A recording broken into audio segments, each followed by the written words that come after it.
60번의 성립 요건인데 여러분 330페이지 왼쪽에 메모하셔.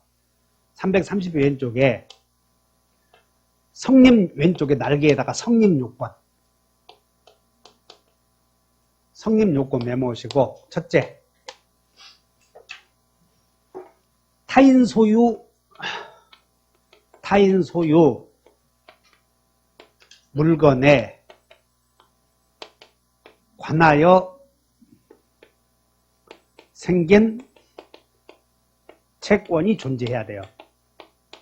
타인 소유 물건에 관하여 생긴 채권이 존재해야 돼. 이렇게 메모해 일단. 두 번째는 이 채권이 변제기가 도래해야 돼. 채권의 변제기 도래해야 돼요. 세 번째는 적법 점유해야 돼. 적법 점유. 네 번째는 유치권 배제 특약의 부존재.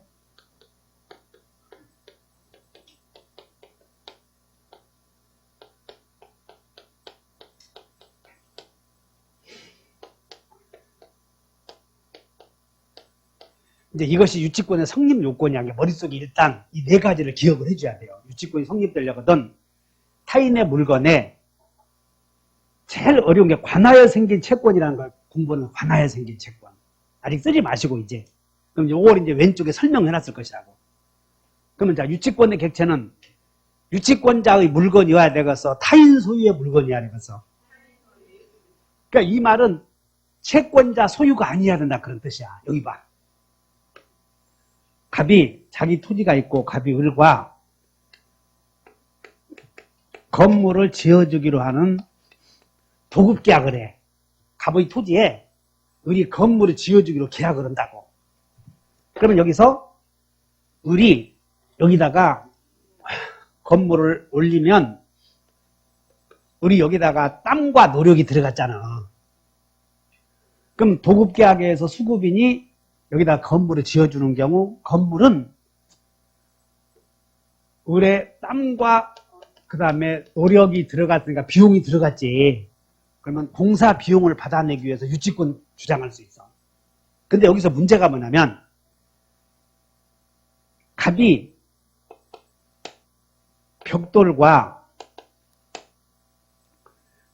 사서 원래 도급인이 돈을 주면서 벽돌을 사서 네가 그냥 노력을 해서 건물 지어라 하는 게 아니고 수급인의 돈으로 벽돌을 사서 건물을 지었어. 그럼 이것을 수급인의 재료와 노력으로 건물을 지었다 이런 말을 써. 잘 들어봐. 수급인 도급계약에 의해서 지금 땅은 갑의 소유야. 갑이 소유하는 땅 위에다가 우리 건물 지어주기로 해 지금. 근데 그 벽돌을 수급인이 지 돈으로 사서 지었대. 알아들었나? 그럼 이 건물은 누구 소유요? 도급인 소유야? 수급인 소유야? 수급인이 채권자거든. 비용 내놓으셔. 그러니까, 그러면 이 채권자가 자기 재료와 비용으로 건물 짓다 보니까 채권자 소유가 돼버리잖아. 그러면 자기 물건을 유치하고, 유치권자다 하겠냐? 유치권의 객체는 자기 물건이어야 돼. 타인 소유의 물건이어야 돼. 그래서 이 경우에는 안 된다. 이렇게 기억해야 된다고. 따라서 유치권의 객체는 채권자 입장에서 봤을 때는 누구 소유든 상관없는데 꼭 채무자 소유가 아니어도 돼. 다만 채권자 입장에서 봤을 때는 자기 소유여야 돼. 자기 소유가 아니어야 돼. 그래서 채권자 소유가 아니어야 된다. 이런 게 나오는데 그 말은 수급인의 재료와 노력으로 지었냐 이거 보자고. 자, 문제 보자. 밑에.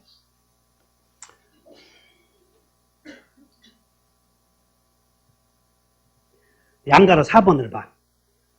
1번에 양가로 4번. 거기다 밑줄 그으셔. 수급인의 재료와 노력으로 건축한 건물 밑줄 그으셔. 양가로 4번의 세 번째 줄. 자, 수급인의 재료와 노력으로 건축한 건물 나오나? 거기 보여 안 보여? 그러면 거기다 밑줄 그으시고 이렇게 쭉 빼. 이건 누구 소유야? 채권자 소유지. 수급인이 채권자요. 수급인 그리고 채권자 소유니까 이거는 유치권 돼, 안 돼? 안 된다 그 말이야. 수급인이 자기 재료와 노력으로. 그럼 여기서 이제 왼쪽에다가 메모해. 왼쪽에 비교해서 뭐라고 메모하냐면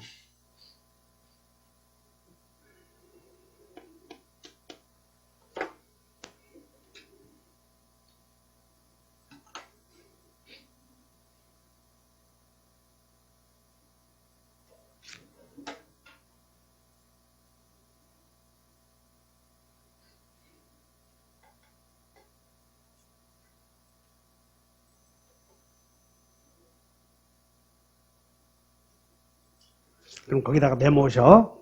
안 나와요. 여기다가. 자, 그 왼쪽에 메모하셔봐. 수급인의 재료와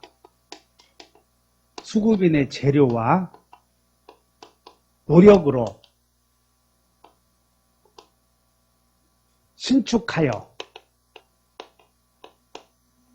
수급인의 재료와 노력을 신축하여 도급인에게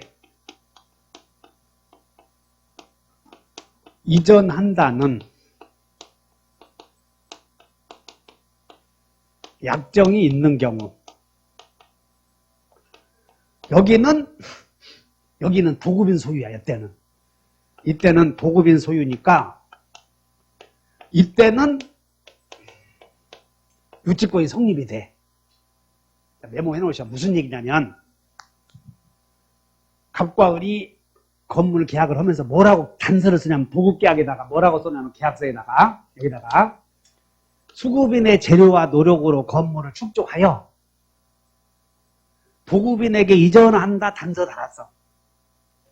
수급인의 재료와 노력으로 건물을 축조하여 도급인에게 이전하기로 한다 단서 달았다고. 알아들었냐고. 그러면 그것은 도급인이 등기 없이도 원시 취득이야. 도급인이. 그냥 그때는 도급인 소유인 게 유치권 된다 안 된다? 된다 그 말이에요. 이해하셨어? 그러면 이제 여러분들은 다시 어디로 가냐면 밑에서 330페이지 밑에서 2번 봤더니 여기 이제 유치권은 말이 좀 어려워. 타인의 물건에 관하여 생긴 채권이 존재해야 한다. 이 말은 관하여 생긴 채권이란 그냥 듣고 말아. 채권과 목적물 사이에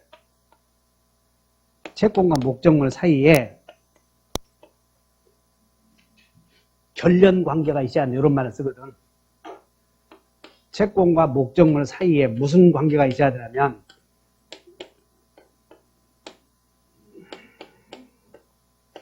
결련 관계 또는 결련 관계 한문을 이렇게 쓰는데 여기 쓸 필요 없어요. 여러분들은 그냥 거기다가 2번 봤더니 결련 관계 밑줄만 거 밑에 2번에 무슨 관계?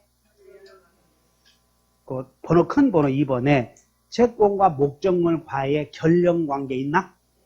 그럼 시험이 결련 관계가 인정되는 것을 골라라 막 이렇게 나오거든. 다음 중 채권과 목적물 사이에 결련 관계가 인정된다, 인정되지 않는다 이걸 물어봐. 그러면 결련 관계가 인정된다 그 말은 유치권이 되는 거고 결련 관계 인정되지 않는다 그 말은 유치권이 안 된다는 거예요. 그러면 이제 여러분들 소 알아? 소? 응? 소 타봤어? 개영씨. 소 끌어보긴 했나? 저렇게, 씨. 초래에서 안 사는 사람 데려다 놓고 강의하려고 하면 갑갑해. 그러면 소를 끌고, 여러분들 자동차 견인한다 들어보셨지? 이게 견인하다 그 뜻이야, 이게. 견인한다. 그러면 소를 끌어다닐 때는 소를 끌잖아, 이렇게. 응? 그럼 소 줄을 묶어서 끌기 위해서는 모가지에다 묶냐, 다리에다 묶냐, 팔에다 묶냐, 줄을. 콧뚜레. 이게 콧뚜레 견자야, 이게. 이게 소 위에다가 멍에 있잖아. 멍에를 씌워서 줄로 인다 이런 뜻이거든. 견인한다 그 말이. 이제 과거에 견인한다 그 말은 요즘에는 외카차로 견인을 하잖아. 근데 옛날에는 견인한다 고 소로 끌고 다녔거든. 그래서 이 결령관계가 무슨 뜻이냐면 따라 소를 끌고 가기 위해서는 이 곱비견자야, 곱비견자. 곱비에다가 줄을 이어서 끌고 간다 그런 뜻이거든. 어원이. 그 말은 소와 곱비와의 관계 그 뜻이거든. 근데 이 말은 긴밀한 관계다 그 말이야 이렇게. 결령관계는 무슨 뜻이야? 긴밀한 관계다 이렇게 써놓으면 돼.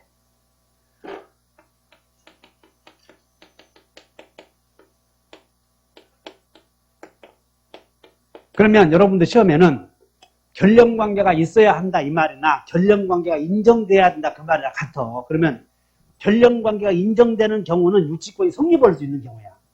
다른 말로 말하면 관련되어서 생긴 채권이다 그런 뜻이야. 다르다. 관하여 생긴 채권.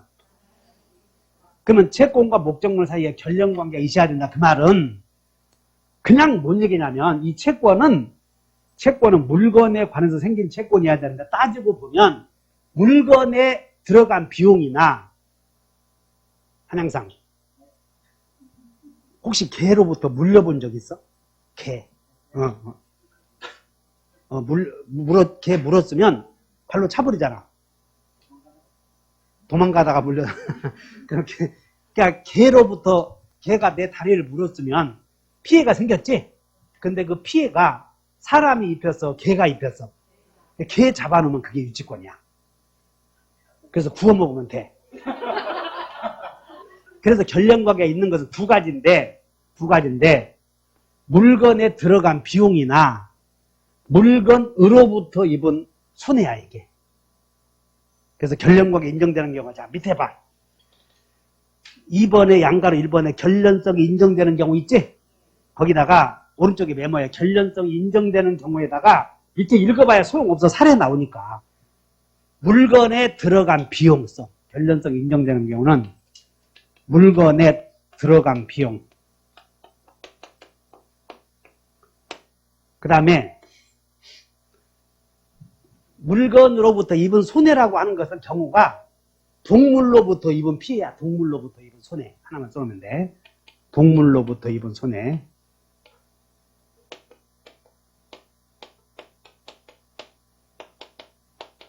그래서 다음 중 유치권이 인정되는 경우를 골라라 사례 나오면 그냥 물건에 들어간 비용. 그러니까 대부분 우리는 부동산에 관하여 유치를 하니까 부동산으로부터 입은 피해는 없어. 부동산이 우리에게 무슨 피해를 주었냐고. 부동산이 확 부딪히냐? 여러분 자동차가 부딪히지? 그럼 자동차 붙잡아 놓으면 그게 유치권이야. 자동차로부터 입은 피해 있으니까. 근데 보험에 막 처리하고 그러잖아. 이런 거. 아셨나? 그래서 물건에 들어간 비용이다 하시면 돼. 그리고 물건으로부터 입은 피해가 사례가 나오면 된다. 그래서 자 1번 봐.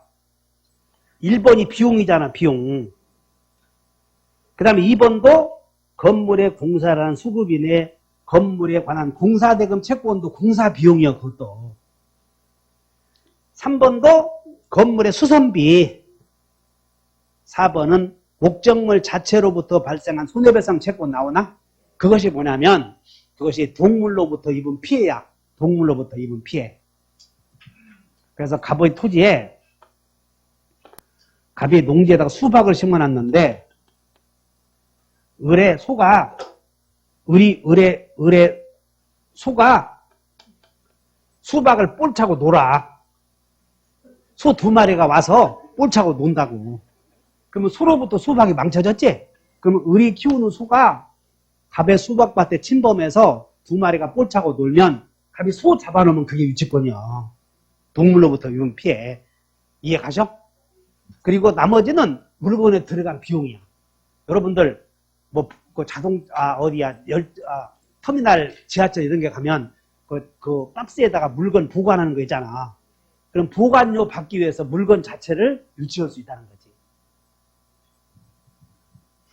부산항에서 타이어 2,000개를 싣고 와. 그래서 인천항에 이제 하역을 해. 그러면 자동차에 타이어 싣고 왔기 때문에 타이어 운송비 있어 없어? 그런 것들이 다 유치권이다 하시면 돼. 그러므로 유치권이 성립할 수 있는 것은 동물로부터 입은 피해를 뺀다면 목적물에 들어간 비용밖에 없어. 그러니까는 비용 아니면 전부 유치권이 인정되지 않는다고 하면 쉬운 거예요. 근데 말이 뭐 관하에 생긴 채권이나 어쩌고 저쩌고 하니까 어렵지. 이해 가셨어요? 그 다음에 331페이지에 채권과 목적물 반환, 채권이 목적물 반환 청구권과 동일한 법률 관계나 사실 관계로 생겼다. 거기다 밑줄 그으셔봐. 동일한 법률 관계다 밑줄 그으시고, 이것도 동일한 법률 관계다 밑줄 그으셔. 여기 봐. 갑과 을이 도급계약을 하는데, 그냥 이해해. 도급계약을 하는데, 갑의 건물이 4개가 있어, 4개. 1개, 2개, 3개, 4개. 4개 동을 을이 창호공사를 해주기로 해. 을이 창호공사를 해주기로 한다고. 근데 각각의 창호공사 비용 1억씩이야, 1억. 그럼 합해서 4억 아니야? 근데 계약은 계약서 4개 쓴 거요, 1개 쓴 거요. 그것이 동일한 법률관계다고 그래. 그냥 그다 메모에 동일한 법률관계 밑줄 그으시고, 하나의 계약에서 4개 건물을 수선한 경우 이렇게 써봐. 하나의 계약에서 하나의 계약을 체결하여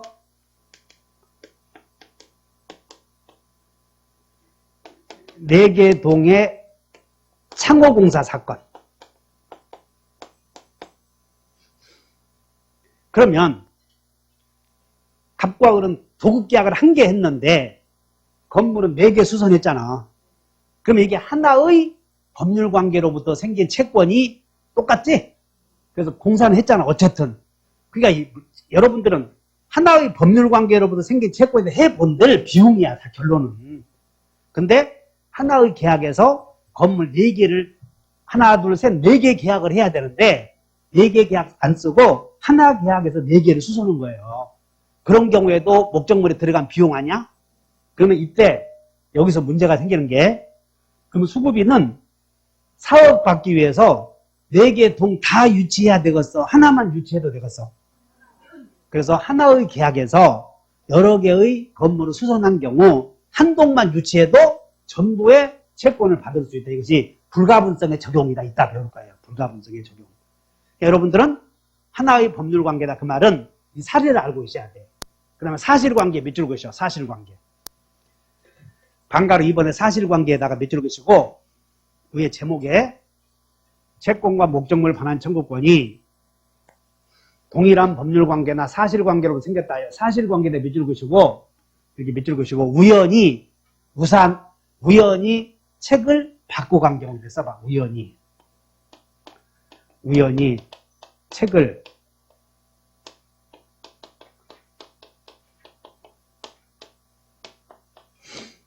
그러니까 둘이 유치권 잘 하려거든. 자네하고 이 친구가 뒤에 있는 거 책을 바꿔 가봐. 이제 바꿔 갔어. 자, 여기 집에 갖고 갔어. 이렇게. 근데 바꿔 갔는데 이 친구가 책을 안 갖고 온 거예요. 다음날. 그리고 이 친구가 뭐라 하면 책 줘 그런 거예요. 그러니까 저 친구는 못 줘 해야지. 네가 내 책 가져간 거 줄 때까지 못 주겠다. 이것이 법률관계는 없었지? 그래서 사실관계로도 생긴 경우에도 유치권이 된다는 거예요. 그러니까 이해만 하면 돼. 근데 과거에 우리 시험에 동일한 법률관계나 사실관계로부터 생긴 경우에도 결령관계가 인정된다. 이 정도만 아시면 되고, 그러면 동일한 사실관계로부터 생긴 경우에도 그것이 유치권이 된다는 거 그렇게만 이해하셔. 그러면 도대체 하나의 동일한 법률관계나 사실관계라고 하면 그냥 우연히 우산을 바꿔 간 경우다 이렇게 기억하시면 돼. 그런 경우에도 유치권이 된다는 거지. 오케이? 그럼 양가로 2번에 결련성이 부정되는 경우 나오잖아. 양가로 2번에 메모에 결련성이 부정되는 경우. 결련성이 부정되는 경우에 여러분들 임대차만 물어보거든. 그러니까 지금 결련관계가 인정된다. 결련관계가 부정된다. 그래서 여기다 메모해. 뭐라고 쓰냐면 임대차에서는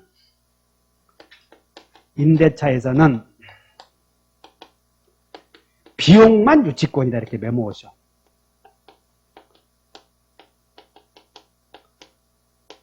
임대차에서는 뭐만 유치권이 성립이 돼? 비용만 결련관계가 인정된다. 그런 뜻이야. 비용만.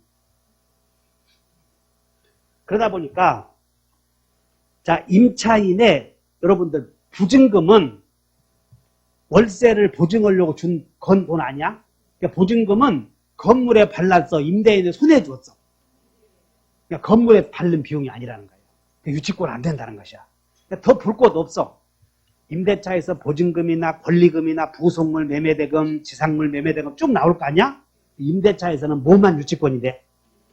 그래, 그러니까 2번 권리금도 안 되고 3번 부속물도 안 되고 사람의 배신으로 인한 손해배상 채권 나오지. 배신은 건물이 배신해서 사람이 배신해서 그냥 배신자 가만히 놔둬야 돼. 목을 쳐야 돼. 그 다음에 5번에 명의신탁자의 명의수탁자에 대한 부당이득 반환 채권 나오지? 눈 떠. 어째 이렇게 보면 눈 안 떠, 너? 이 녀석이. 그냥 부당이득은 바른 비용이 아니요. 그냥 무효취소 해제 시에 부당이득은 바른 비용이 아니잖아. 그래서 거기에 부당이득은 물건에 들어간 비용 아니다. 그 다음에 4번 봐. 매매대금 채권은 봐. 매매대금 채권은 이것인데 여기 봐. 수험생 여러분, 갑과 을이 도급계약에 의해서 을이 건물을 지어주기로 해. 그러면 건물을 지어주려거든 건축자재상으로부터 벽돌을 구입해. 그럼 벽돌을 구입해서 이렇게 발랐어. 그럼 건축자재상은 벽돌을 수급인에게 준 거예요. 지가 가서 건물에 바른 거예요. 그러면 건축자재상이 수급인에게 벽돌을 파는 경우 벽돌값 못 받다는 것을 이유로 유치권 주장하면 안 된다 그 말이야 이게. 수급인이 발랐지 건축자재상이 이해했냐? 또 물어보러 올 법인데. 건축자재상으로부터 수급인이 벽돌을 구입하여 외상으로 샀대. 외상으로. 그래서 이렇게 발랐대. 그러면 건축자재상은 벽돌을 지가 가서 직접 바른 것이요 수급인의 손에 준 거예요. 그러면 돈 못 받으면 어떻게 하냐? 수급인 손 잘라야 돼. 건물에 대해서는 관계없다는 것이야. 이해 가셨나? 그래서 거기 읽어보면 거기에 그 6번에 매매대금 채권이다 그랬는데 건축공사 자재대금 채권 나오지? 그러니까 여러분들이 이제 공부가 안 되면 아따 건축공사? 이거 보면 안 된다는 거예요. 건축공사 공사대금이면 유치권이 되지만 공사대금이요 자재대금이요. 건축자재상이 건물 팔아서 수급인이 벽돌을 가지고 그 건물 지었다 그런 뜻이야. 이해해 주셔야 돼.